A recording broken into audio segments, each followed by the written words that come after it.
Berries are awesome, but I do think that a lot of people tend to blow a lot of the benefits out of proportion. Okay? The thing is, if you start investigating berries, you find that there's really a few that stand out the most. Now, when I started doing a lower carb protocol, I really missed fruit, okay? And then I realized a few years in that, wow, I could get away with having these berries because they were relatively low sugar content. So it made me really happy. And it allowed me to kind of start diving into which berries am I going to get the most bang for the buck for. So this video isn't for low carbers per se, but it definitely applies because the berries that I am going to talk about are also low carb. So let's go ahead and jump in. The first one is my favorite berry that has a huge, huge benefit, especially when it comes down to glucose modulation and overall glycemic and even inflammation control, and that is going to be a raspberry. Now, the first main benefit, if you're talking a full cup of raspberries, you're talking less than 15 grams of carbs in an entire cup, and 8 grams of that is fiber. Okay, so you're already looking at like 7 grams of usable carbohydrates, so already very low carb, which we have to look at benefit as well as sugar content, right? So when you're looking at berries, if you have 100 grams of sugar, you're probably canceling out any negligible antioxidant benefit, right? So we have to look at it on a weighted scale. Now, the postprandial glucose effect of raspberries, in terms of how it affects glucose after you eat carbs, is what the most powerful thing is to me. There was a study that was published in the Annals of Nutrition and Metabolism that took a look at type 2 diabetics. And it took a look at if raspberries were added to a meal, how would it affect their glucose 2 hours after a meal and 4 hours after a meal, and then how would it continue to do this over the course of 4 weeks? Well, they found when they gave subjects raspberries with their meal, not only did it significantly improve their overall glycemic control 2 hours and 4 hours after the meal, they ended up seeing an improvement in their inflammatory markers, namely interleukin-6 and tumor necrosis factor alpha, very important inflammatory cytokines to pay attention to, 4 hours after. So 4 hours after eating a meal, they had a reduction in inflammation. That is pretty wild.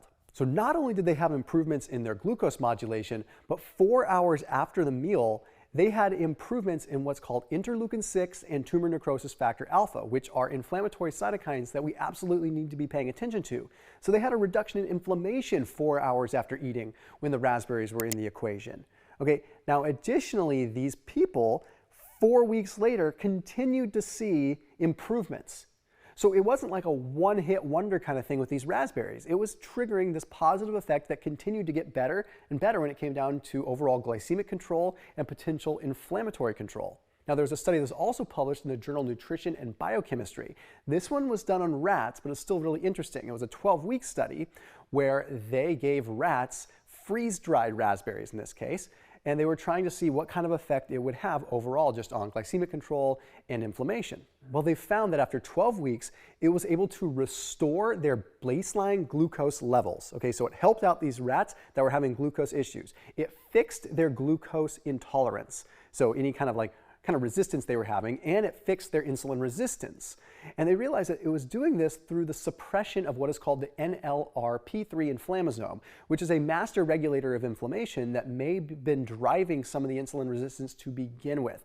Now, this was in rats, so it's not necessarily translatable to humans, but as they mentioned in the previous study that was directly with humans, I think we have a promising case for raspberries. So in this case, it's probably the fiber content that's playing a role, but it also is going to be what are called tannins that are in raspberries that are alpha amylase inhibitors. So they're literally slowing down the absorption of carbohydrates. So when raspberries are added alongside carbohydrates, it's potentially blocking some of the carbohydrates from absorbing out of the intestinal tract in the first place, which obviously can affect glycemic control. The cool thing is you can still get an effect from freeze-dried raspberries because you're still retaining the fiber and you're retaining the tannins. So even if you can't get your hands on fresh raspberries, freeze-dried ones on the go can also work. I put a link down below for Thrive Market. That's a 25% off discount link for an online membership-based grocery store. The reason I mention them specifically is they have some freeze-dried berries. They have freeze-dried raspberries, one brand in particular that I really like. So carry those with you, bring them with you, but Thrive Market in general is awesome. They make it so that you can sort by diet type. So if you're watching your carbohydrates or anything like that, you can sort by keto, you can sort by low carb, you can sort by paleo, and kind of do your shopping based upon different dietary patterns in the categories that you're in. It's really revolutionary with that. They've done a tremendous job, and then it gets delivered to your doorstep, so it's super cool. But again, those freeze-dried raspberries are pretty cool, so I mention them because they're relevant. And that link below saves you 25% and gets you a free gift when you use that link. So it's down below, just in the description there. So you just drop that down and then hit that link, and that's a special discount link. So check them out. The next one is acai. Now here's the funny thing. If you go and get an acai bowl, you're not getting this benefit because you're getting a smorgasbord of sugar and a bunch of other stuff. Okay, acai in and of itself, if you've ever had raw or even frozen straight up acai with nothing added to it, it doesn't have a lot of taste to begin with. It's unique because for a 100-gram serving, you have like 5 or 6 grams of fat and only 2 grams of sugar. So it almost has a buttery taste without a lot of sweetness. So it's just different. It's not like a typical berry. But what makes acai so unique isn't anything it does with carbohydrate metabolism. It is what is called the oxygen radical absorbance score, okay, the ORAC score. Acai berries have over a 15,000 score, okay, 15,000 plus in terms of this ORAC score. To give you context, the most antioxidant-rich berry that's next in line is going to be the blueberry, and that only has like 4,500 on the ORAC score. So this oxygen radical absorbency score, this is how you can actually absorb free radicals within the body.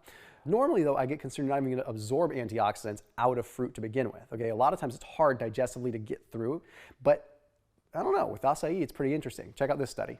So this study was published in the Journal of Agriculture and Food Chemistry. It took a look at 12 humans and it gave them acai pulp or acai juice.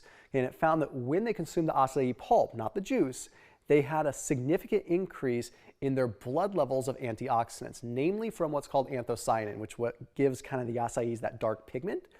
When you actually have it getting into the blood where it's measurable, you know something is going on. So that is really cool. Now, what that's going to do in your body is all dependent upon kind of what oxidative stress you might have.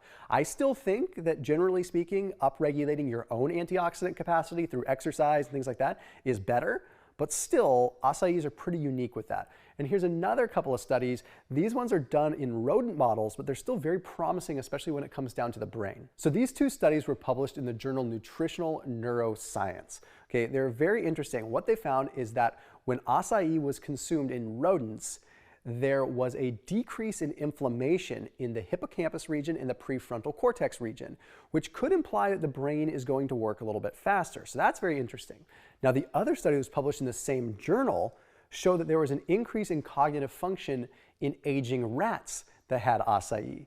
Now, it's speculated that this could have to do with, once again, the reduction in inflammation and potentially the reduction in reactive oxygen species within the brain. Okay, because if there's reduced inflammation in what are called the microglial cells, that's like the immune system of the brain, that means that the immune system in the brain isn't kind of overactive and creating more inflammation. Now, that first study also demonstrated that there is an increase in what's called autophagy in the brain within these rats. Autophagy is like the cellular recycling. So again, this is in rodent models, so we can't directly attribute it to be the same thing in humans, but the results are still promising, and I think we need a lot more evidence to really make it more concrete and get super excited. The next one is going to be cranberries, and the funny thing is, cranberries alone are pretty bitter, right? So normally they add sugar to them and all kinds of stuff. So you don't want to just go get a jar of cranberry sauce. But what you can do is get cranberries that are unsweetened in a jar or get regular cranberries, cook them down.